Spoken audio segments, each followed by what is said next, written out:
Well, good morning, good afternoon, good evening, and good night. Thanks for downloading the Faith Life podcast. Hey, today we are going to be doing something a little bit different. We've been going through some difficult times here at the church, and so we are going to give you a replay episode this morning, and then next week we'll be back with our regularly scheduled programming. So enjoy this classic episode, and we'll see you next week.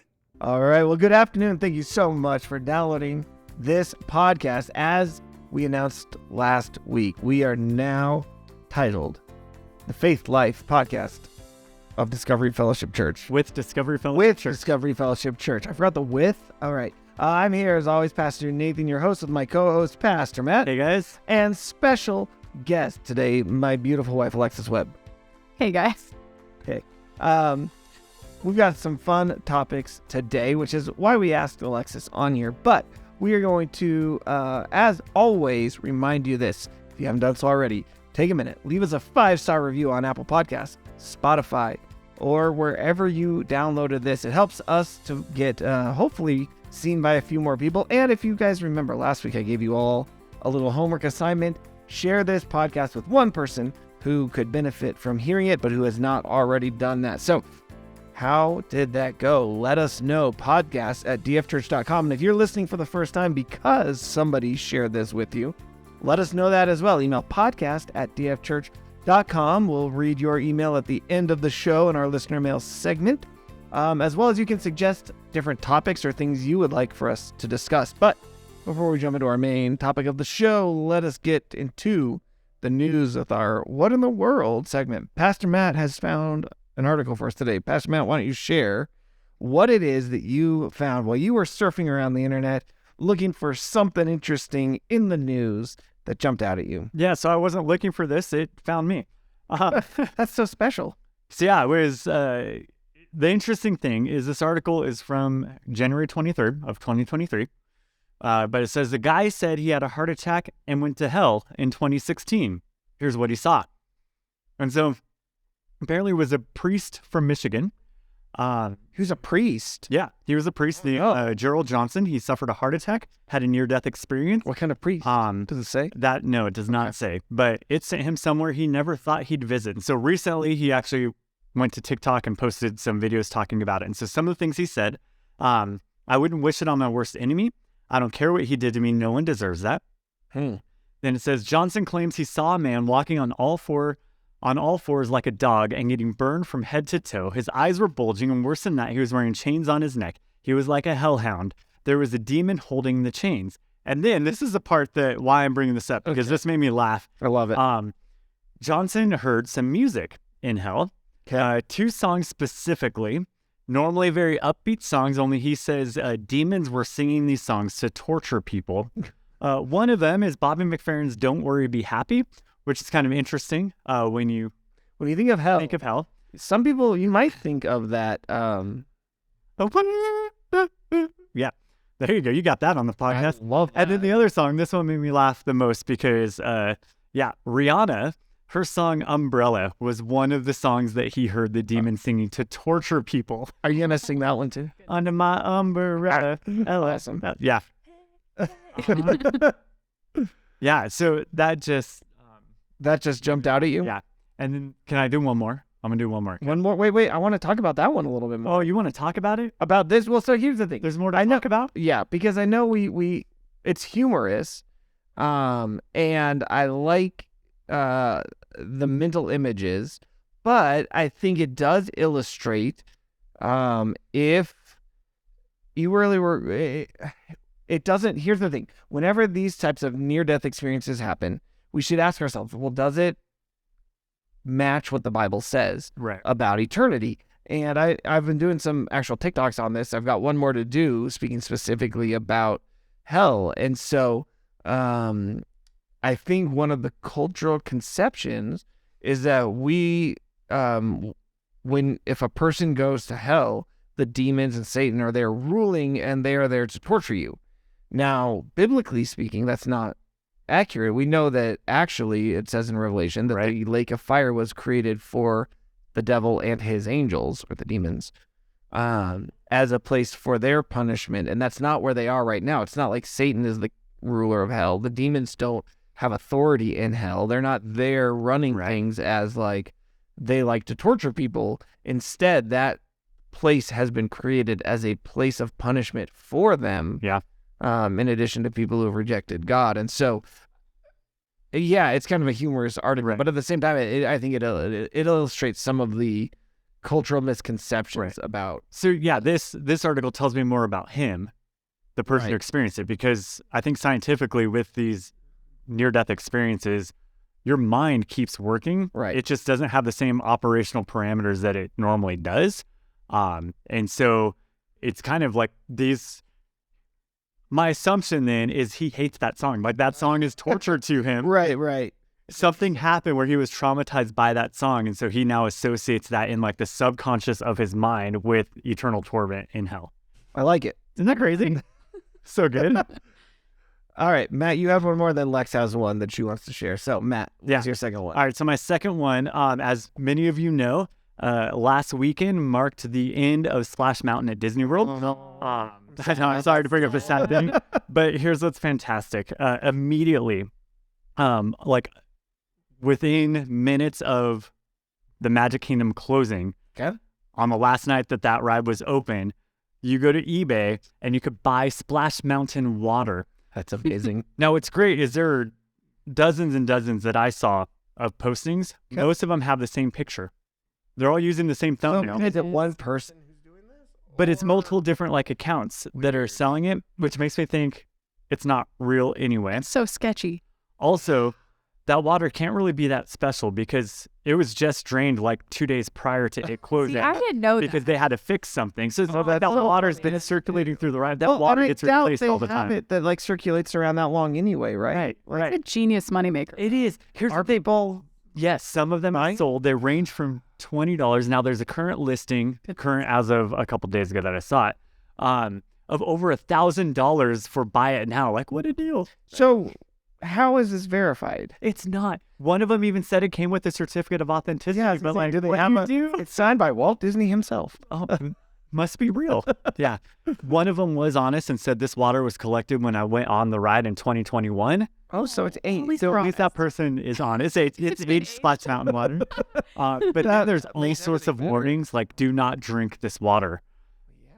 Which why that has to be a warning? It's the Disney magic. So Man. oh my god. So those are the two articles that made me laugh and cry a little at the same time. All right. Well, fortunately, Alexis, you have one that brings us hope. Now, unfortunately, this only brings us hope. For you out there listening, unless you live near us, this will not bring you any hope, but maybe it will inspire you to explore your local community as well. Alexis, what do Yes, you got? just a quick piece of local news. And if you are listening today and you didn't know this, we are based out of Northern Colorado, Fort Collins. And this weekend, guys, we are getting our first Nepalese dumpling trailer. Wow. So like What? a food truck. So if you're into dumplings, Nathan, I know you will love this.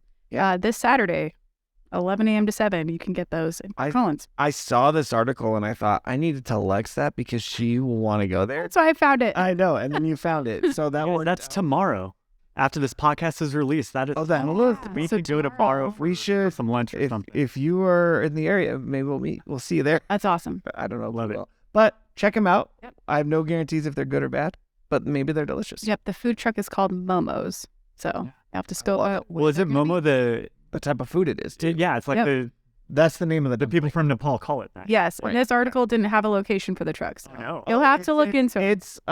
It's on like Riverside and LaPorte or something. It's super far north. Perfect. I looked it up. Momos will be stationed in the parking lot of Insulated Superstructures, 1901 East Prospect Road. Hey, Sorry, not. there you go, guys. All right, See you there. Far north as I thought.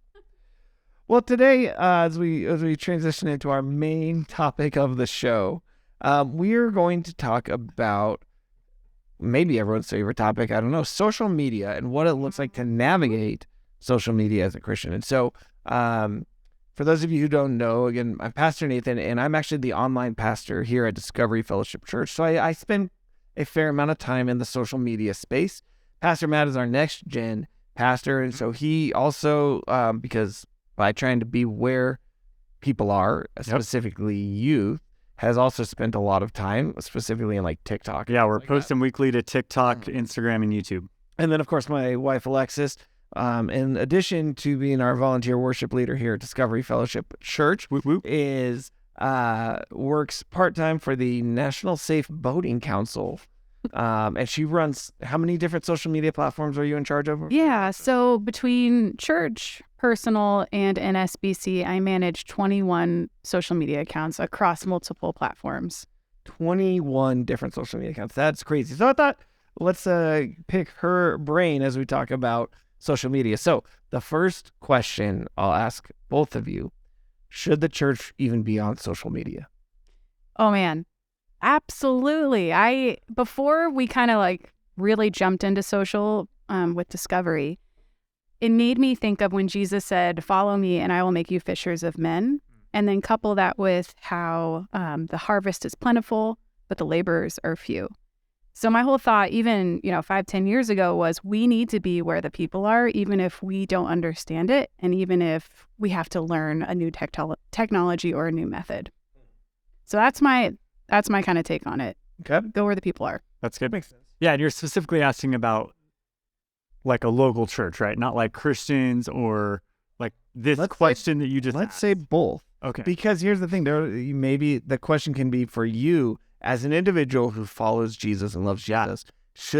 Is social media, and maybe we should step back even real quick and define social media, but is social media a place for a Christian to be, or is it just too much of the world, and so we shouldn't be there? And as churches, should churches be on social media? And by social media, I mean, immediately we think of like Facebook. You think of Twitter, maybe. The one that most people don't think of is YouTube. Right. Because YouTube, again, social media is any type of digital online platform that allows you to share content, comment on content, connect with other people in that digital space. And so it's not just the one-way posting bulletin board type thing, but it is more of an interactive online or digital community. Okay. And so YouTube, people are posting things, people are commenting, people are live streaming, and people are reacting and interacting with those channels. So social media is, or YouTube is a big part of social media. Right. So with that definition, I've heard, people say, well, you shouldn't be on TikTok, or Instagram is bad, or Facebook is bad, et cetera, et cetera. Aside from the question of like kids, because I think we can all agree that probably younger kids, social media is not the best place for them. Aside from that, as a Christian, as an adult in a church, or as the church itself, Matt, what do you think? Should we be on social media? Yeah. So should we be on social media? I don't know just the way that's worded. I might answer like not necessarily. Like it's not like, oh, if you're not on social media, you should be on social media. Right. Because it's not for everyone. I think there's some real issues and dangers with it. However, if you spend too much time on it. So can you? Is it good for you? Is it beneficial? It could be, yeah. So I think there's a lot of, it depends. Now, should a church have a social media presence? Probably they should. Okay. Because like Alexis said, you go where the people are. The people are obviously there. The most popular apps year after year are always social media apps.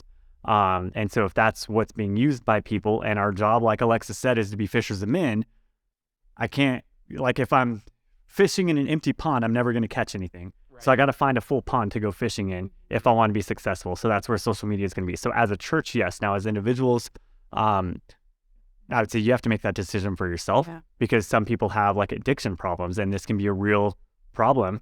And we can get into some of that if we want. And so for you, I would say no. Like if it's an addiction, you might just need to like cold stop completely right now to heal your heart and your mind. And reconnect with Jesus.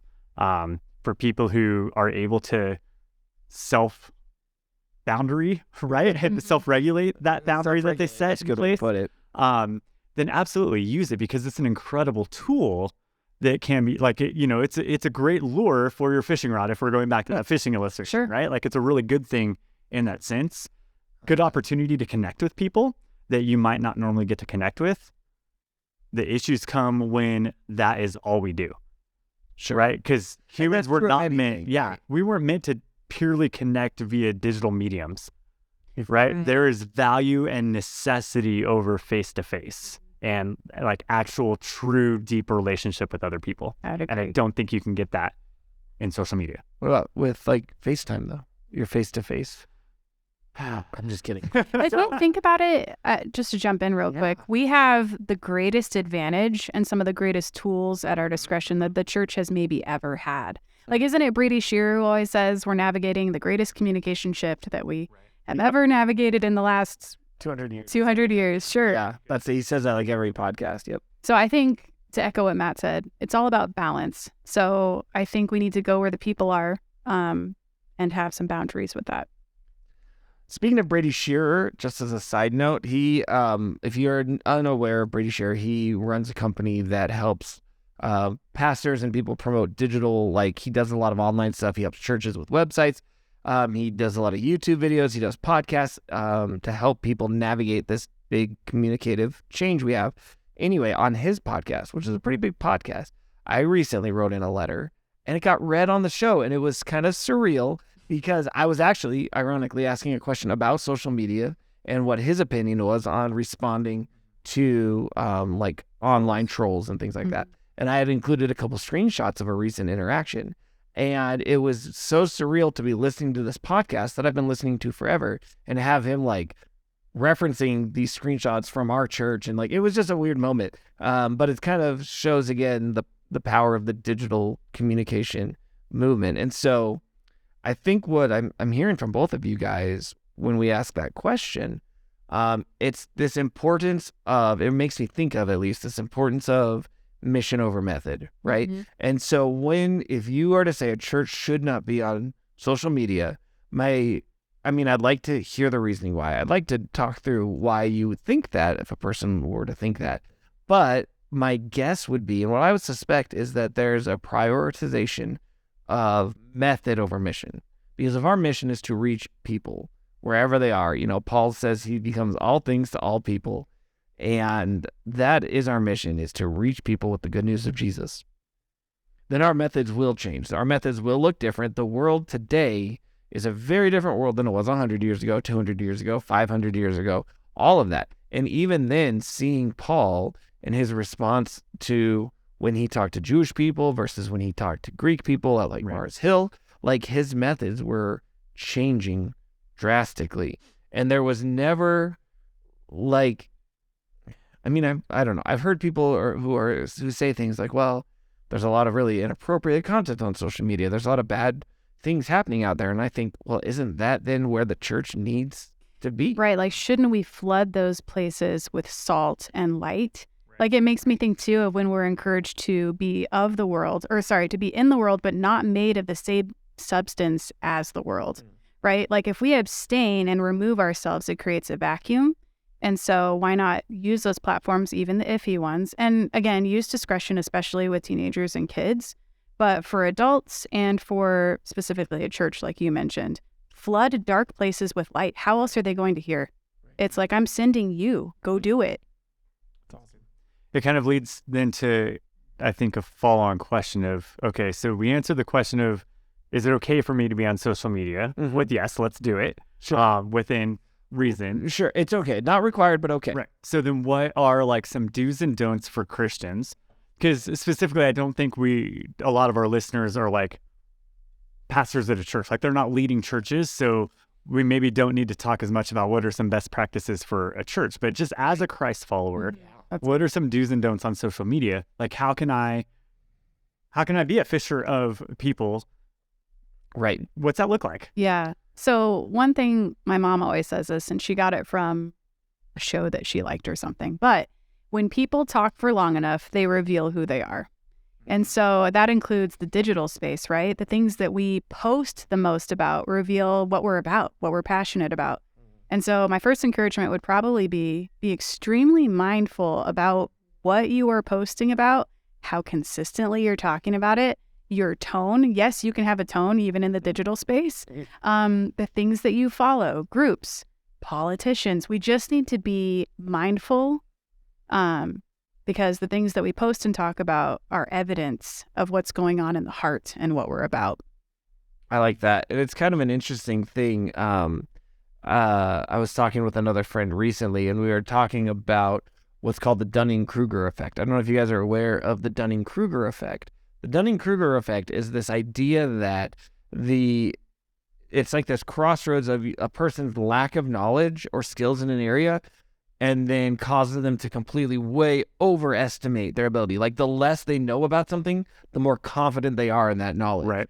And I think especially online, we can see that kind of exaggerated and kind of blown up where it's kind of this, double-edged sword where digital media has, I think the word you could use is like democratized the news and the way we communicate in the sense that all of a sudden everybody has a voice. And that's great because now people who didn't have a voice maybe do, but at the same time, that's terrible because people who didn't have a voice now maybe do. And so you can have people who are, it allows everything. Like my TikTok, for some reason, the algorithm has decided that I really like to see flat earth videos. And so I see a lot of people talking about, here's why the earth is flat, because the Bible says it is. And I'm like, what are you talking about? So there's this interesting kind of effect that happens when you get every voice out there, that how we interact is now being seen by everybody. Right. And so that makes me think of a couple different sections of scripture. So like what we do on this podcast a lot is we bring up things that are relevant to everyday life, but we say, what does the Bible say about it, right?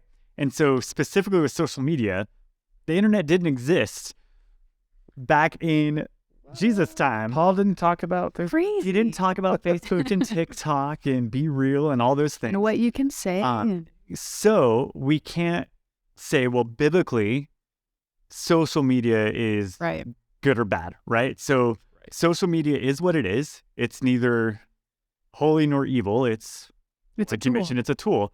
And so what do we do with that? So kind of what you were talking about, Nathan, made me think of James 1, right? Okay. My dear brothers and sisters, take note of this. Everyone should be quick to listen, slow to speak, and slow to become angry, because human anger does not produce the righteousness that God desires. Therefore, get rid of all moral filth and the evil that's so prevalent, and humbly accept the word planted in you, which can save you. So with social media, it is really easy for us to respond immediately, right, with no consequences, right? I'm not breaking relationship because I don't know who that person is, so I'm just going to yell at them and say how dumb they are, right? Or how foolish that is, rather than listen to ideas. Because as soon as I see something I disagree with, I'm going to comment on it and be like, you're wrong, right? Like that's what we see in social media. And then in 2 Timothy chapter 2, have nothing to do with foolish, ignorant controversies. You know that they breed quarrels. And the Lord's servant must not be quarrelsome, but kind to everyone, able to teach patiently, enduring evil, correcting his opponents with gentleness. And so the do and don't right there for social media for me as a Christ follower is don't just argue, don't ignorantly post things, and don't cause anger and quarrels. Instead, love, kindness, gentleness, respect, all in humility, right? Ultimately trying to point people towards the Jesus I claim to follow. Right. It should be an extension of how we relate to others in real life. Like, would I say that to that person's face? Right. And another thing too, it's kind of the downside of giving everyone a voice and a platform is that you get the full spectrum of everybody always. So another encouragement would be, don't operate out of pride, right? Like everyone thinks that everything they think and say at every given moment should be shared somewhere because it's so profound. And honestly, that's not how it was for the majority of humanity. There have been leaders and there have been followers. There have been original thinkers and there have been followers. And so now social media has unveiled this box where it's like everyone is profound and you need to be sharing it all the time. And I see that more probably on TikTok than like Facebook. Facebook's just, kind of older content. I don't know. I don't see a lot of people just sharing authentic thoughts on Facebook, but I do see that on TikTok. So be very, very careful to not overestimate what you are giving to the space. Self, right? Yeah. I see that. It reminds me of discernment. Yeah. It reminds me of a quote by a comedian, but he's actually pretty insightful at times.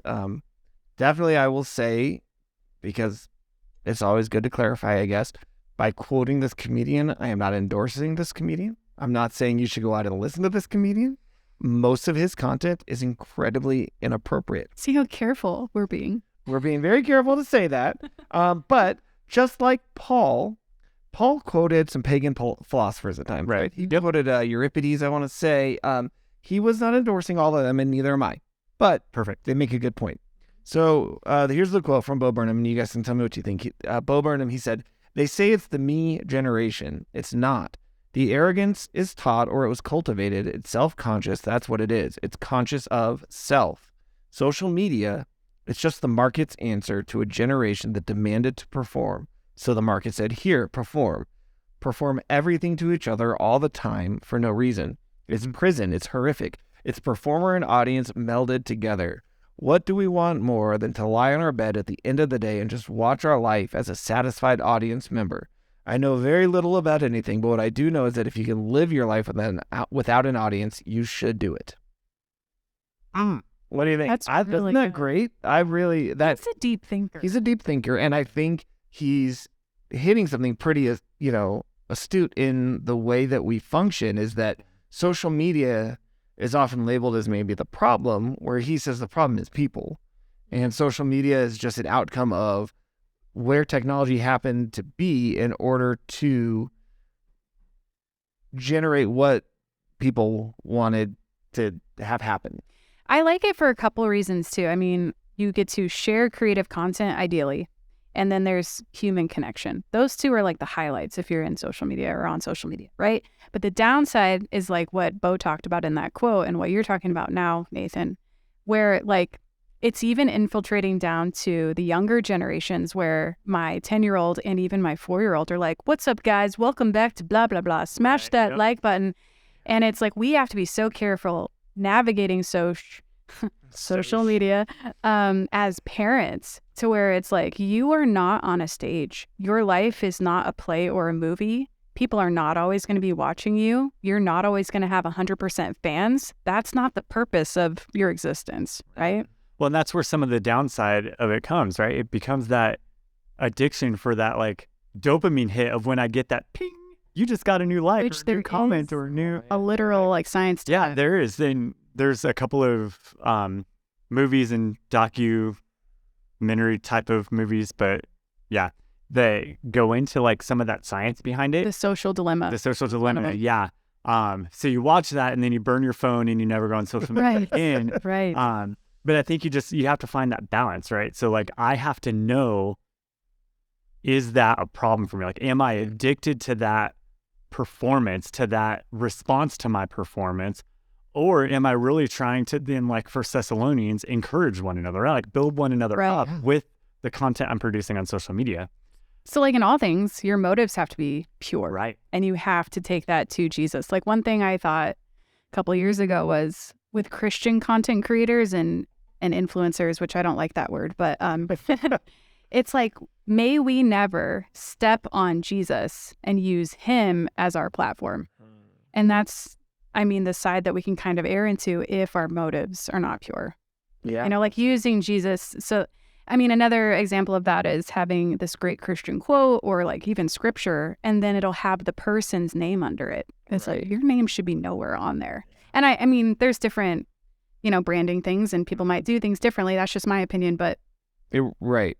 It's a tough line of walking between like you said, using this, but it's like at the same time, by doing things well, more people might hear what you're trying to say. True. So does it become we're just justifying right what we're doing, or is it we need to legitimately use these tools, and so you can use some of the quote unquote language of social media. You can use some of the things that are working, the do's and don'ts. the do's and don'ts, understand what will reach people versus not. What's interesting is that it ends up kind of having a shaping effect on all of social media, because what happens is you get immediate results. This video did this many views, and this video did this many views. Mm-hmm. Well, I should probably try to do more of this video and not as much of this video because I'm trying to get more views. And so slowly that's going to start shaping the kind of content you do as well. We had a student ask us once, he said, there's like Mr. Beast is out there and has 100 million viewers. Why aren't there Christians out there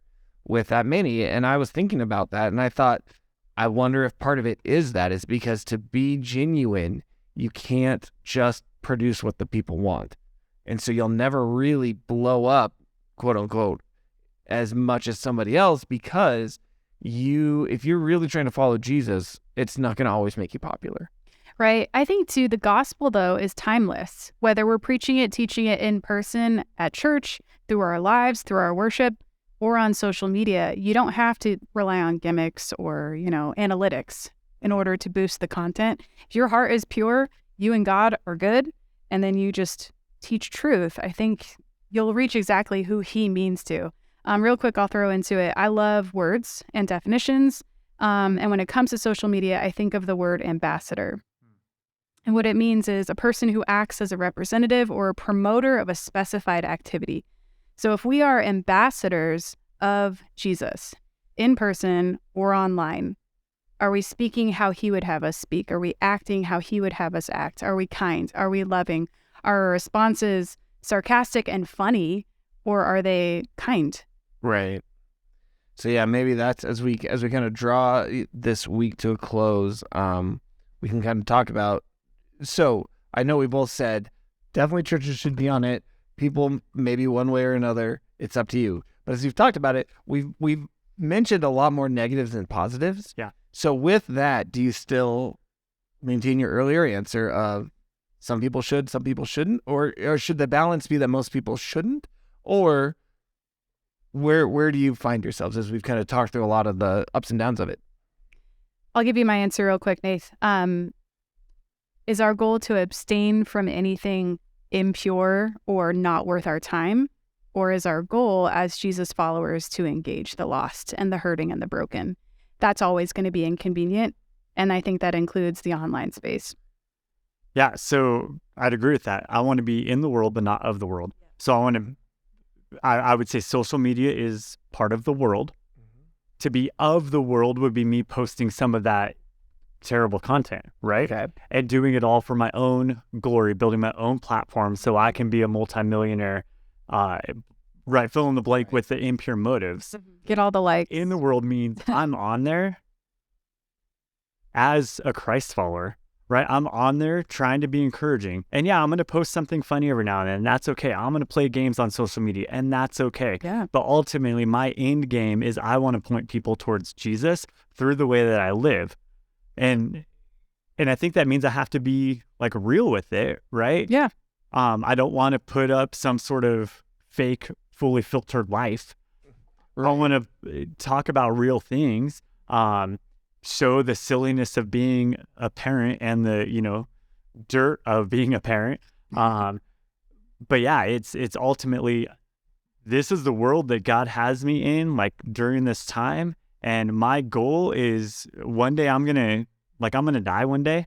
I know, surprise, right? Surprising. And like, I know what my eternity is going to look like, and I want to bring everybody with me, like as many people as I can. And so if I have the opportunity to use a little bit of social media influence for that, then I'm going to do it. Like Alexa said, be an ambassador for Christ through whatever tools that I have at my disposal, recognizing that, yes, there's dangers. So I need to make sure I have boundaries in place to protect my heart and my mind and my family. In your eyes. Yeah. Right.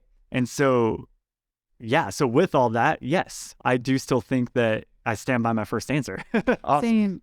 I think too, once you've tasted and seen that the Lord is good, we don't really care about methods anymore. It becomes, how can I reach as many people as possible with joy and enthusiasm, and I think too, another thing to live by in person and online. We become less, he becomes greater. And if people are looking at you, may they see Jesus. Right. It's like Paul said, I've become all things to all people so that, right, even if just one person might be saved because I tried something that was outside my comfort zone. Yeah. Right. Hallelujah. And I've seen a lot too, to keep it on a positive note. You said we kind of turned negative for a minute there.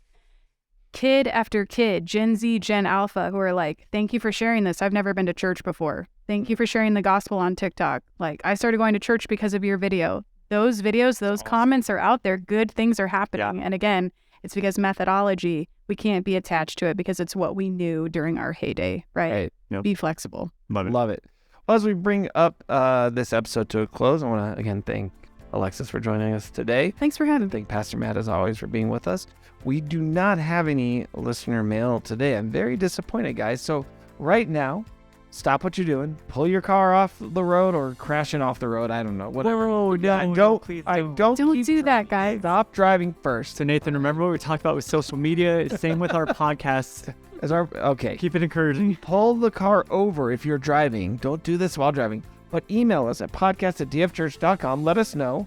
Do you use social media? What do you think about social media? Have you found it to be valuable or not? And let us know any other topics you would like us to cover on this show. And then we will be seeing you next week. Thanks for tuning in. Thanks for listening to the Faith Life Podcast with Discovery Fellowship. Bye, guys.